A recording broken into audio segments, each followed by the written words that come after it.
बीड जिल्ह्याला अवकाळी पावसाचा मोठा फटका बसला असून यामध्ये फळबागाबरोबरच वीजभट्टी चालकांना मोठा आर्थिक फटका बसलाय।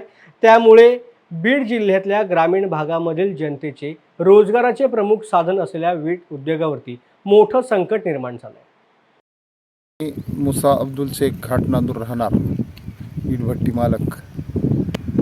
माझ्या या पावसाने 1 महिन्यापासून झालेलं आहे। 1 लाखाच्या पुढे नुकसान झालेलं आहे आणि पाऊस काही कामच करू देईना। हमेशा माल तयार केला की लगेच पावसाने भिजून चाललेला आहे। आर्थिक भरपूर नुकसान झालेलं आहे।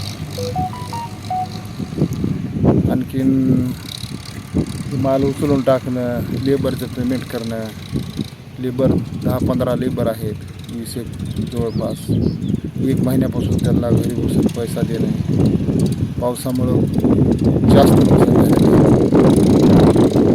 आणखी बी चालूच आहे।